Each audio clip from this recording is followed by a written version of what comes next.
शाम को 4 बजे से लेकर 7 बजे के बीच में शंकर और पार्वती के भ्रमण का समय रहता है। मेरे देवाधिदेव महादेव माता पार्वती के भ्रमण का समय, भगवान शंकर पार्वती घूमने को निकले।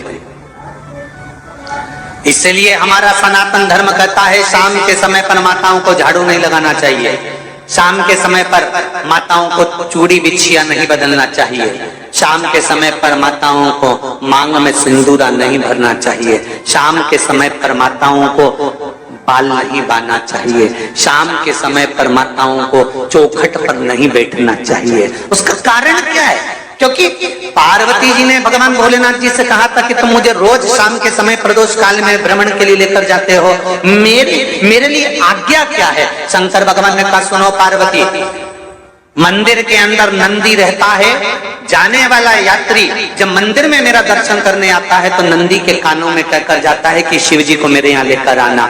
मैं नंदी के अनुसार उनके घर जाता हूँ, मेरा काम है उनका कल्याण करना और तेरा काम है उनके घर की नारी को अखंड सौभाग्यवती का वर प्रदान करना, ये तेरा काम। तब पार्वती माता ने कहा अखंड सौभाग्यवती होने का वर मैं तो दे दूंगी, पर उस समय पर माताएं चूड़ी बदल रही होगी, हाथ से चूड़ी निकाल रही होगी तो मैं वर कैसे दे सकती हूँ? मांग भर रही होगी तो मैं वर कैसे दे सकती हूँ? उस समय पर चूड़ी बिछिया बदला जा रहा होगा तो मैं वर कैसे दे सकती हूँ? उस समय पर झाड़ू लग रही होगी तो मैं लक्ष्मी को वहां कैसे भेज सकती हूँ? आप बताओ। तो शंकर भगवान ने कहा प्रदोष का समय एक ऐसा समय होता है, शाम का समय ऐसा होता है जिस समय पर केवल शंकर और पार्वती की आराधना का समय होता है। हम तो कई लोगों से कहते हैं अगर आपके यहाँ संपदा नहीं आ रही है, बहुत मेहनत कर रहे हो, फल नहीं मिल रहा, कहीं नौकरी, कहीं सर्विस या कहीं व्यापार या व्यवसाय में कहीं तकलीफ आ रही है, हम सबसे कहते हैं शाम का समय पकड़ लो, शंकर जी के मंदिर में दिया लगाना प्रारंभ कर दो। शिव मंदिर में अगर दिया नहीं लगा रहे हो तो बेलपत्री के पेड़ के नीचे दिया लगा। बेलपत्री और शंकर जी के मंदिर में दिया नहीं लगा रहा तो शंकर जी के मंदिर के बाहर चौखट पर दिया लगा। इतना भी नहीं कर सकते तो अपने घर के बाहर अपने द्वार पर दिया लगा दो, पर शंकर जी के नाम का श्री शिवाय नमस्तुभ्यं बोलकर शंकर भगवान को याद कर कर अपनी कामना कर कर बाबा का स्मरण कर कर पंचाक्षर मंत्र नमः शिवाय, षडाक्षर मंत्र ओम नमः शिवाय, द्वादशाक्षर मंत्र ओम नमो भगवते वासुदेवाय, जो मंत्र तुमको याद है उसका स्मरण कर कर लक्ष्मी हो चाहे नारायण हो चाहे राम हो चाहे कृष्ण हो स्मरण कर कर शाम के समय बाहर दिया लगा दो, दरवाजे के पास लगा दो। वो सुनेगा जरूर, आएगा तो उसका वेलकम जरूर होगा और वो कुछ देकर जरूर जाएगा। नियम तो बनाओ, उसकी चौखट पर जाकर कहना प्रारंभ।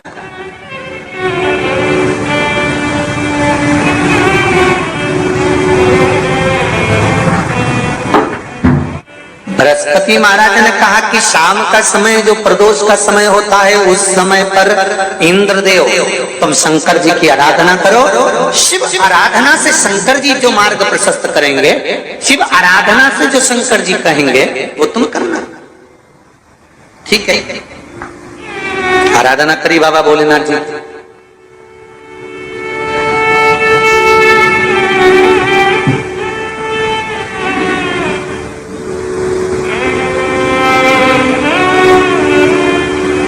मालूम नहीं था इंद्रदेव को। बृहस्पति महाराज ने प्रदोष की महत्वता समझाई तो प्रदोष का समय जानकर शंकर जी पर 7 बेलपत्र प्रदोष के दिन इंद्र ने समर्पित कर दी बिना सोचे। कितनी बेलपत्र? 7। प्रदोष का व्रत करो चाहे ना करो, मंदिर में चढ़ी हुई बेलपत्र को उठा लो,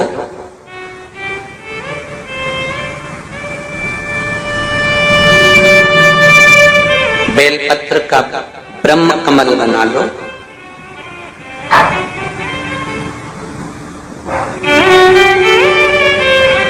ब्रह्म कमल का मतलब होता है डंडी बीच में रहे, आसपास पत्तियां रहे। 7 पत्ती का ब्रह्म कमल बनाकर, जैसे ये पत्तियां हैं एक जैसी रखी हुई हैं तो इसको फैला लिया 7 पत्ती को, आपस में फैलाकर ब्रह्म कमल बना लें। प्रदोष का व्रत करें ना करें, जरूरी नहीं है कि वृक्ष से ही पत्ती लेकर आओगे तो ही शंकर जी को चढ़ाओगे।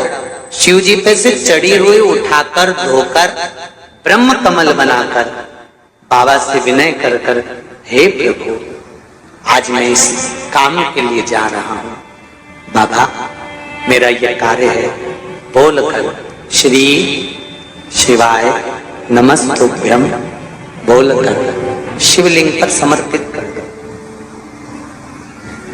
दिन भर के प्रदोष व्रत का फल बाबा एक बेलपत्री समर्पित करने पर ही प्रदान कर देता है। शिव प्रदोष व्रत कर रहे हो उससे बढ़कर कोई प्रसन्नता नहीं, पर नहीं कर रहे तो प्रदोष के दिन या 12 महीने शिवरात्रि आती है। कर्पूर गौरम करुणावतारम, आप स्वयं कपूर की भांति हैं महाराज।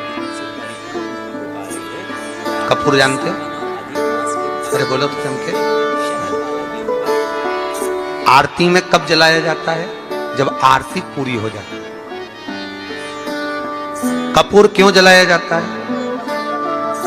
बोलते जाओ, कपूर जलाना क्यों जरूरी है? आरती में, यज्ञ में, अनुष्ठान में कपूर की क्या महत्व है? कौन है ये कपूर?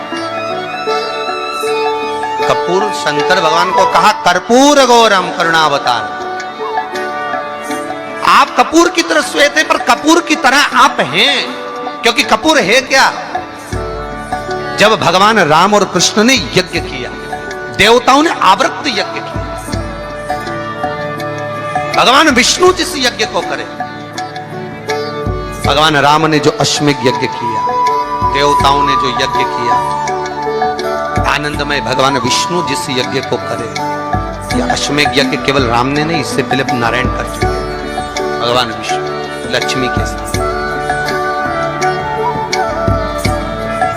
अश्वमेध यज्ञ का अश्व राम जी के समय पर तो लवकुश ने पकड़ा था, पर विष्णु भगवान के समय पर वो यज्ञ का घोड़ा सब दूर घूमता है। वो अश्व जो आया वापिस, तो भगवान विष्णु से उस अश्व ने निवेदन करा कि अब मुझे करना क्या, मैं सब दूर से आ चुका, क्या मैं पृथ्वी पर ऐसे ही भ्रमण करता रहूंगा, जगत में ऐसे ही घूमता रहूंगा? तब भगवान विष्णु ने भगवान शंकर से निवेदन करा कि इस अश्व का क्या करें। शंकर भगवान ने 33 कोटि देवताओं को विराजमान किया। शंकर अपने अंदर 33 कोटि देवताओं को बिठाकर, तब भगवान शंकर ने हाथ में गंगा का जल लेकर उस अश्व पर छोड़ा, तो उसको कपूर बना दिया। कपूर बनाकर उसको यज्ञ में समर्पित कर दिया। भगवान विष्णु से कहा, सुनो विष्णु, यज्ञ की पूर्ण आहुति पर ये कपूर के रूप में ये अश्वमेध यज्ञ के अश्व को दान दिया गया। अर्थात पृथ्वी पर मनुष्य यदि अपने घर में आरती पूजन में कपूर को प्रज्वलित करेगा तो उसको 1000 अश्वमेध यज्ञ का फल उसी समय पर प्राप्त हो जाएगा। इसलिए हर आरती के पूजन के बाद कपूर का टुकड़ा जलाया। कपूर की बड़ी महत्वता है हमारी। यदि घर में क्लेश मचा हुआ है, बहुत अशांति है, बहुत ज्यादा क्लेश है, बहुत ज्यादा क्लेश, तो कपूर के 4 टुकड़े कर लीजिए और 4 टुकड़े कर कर चारों दिशा में घर में रख दीजिए। कितना भी झगड़ा चल रहा होगा, कितना भी क्लेश मचा होगा, शांति हो जाएगी, अपने आप शांति हो जाएगी 5 या 7 मिनट के। बस कपूर के टुकड़े को 4 दिशा में रख।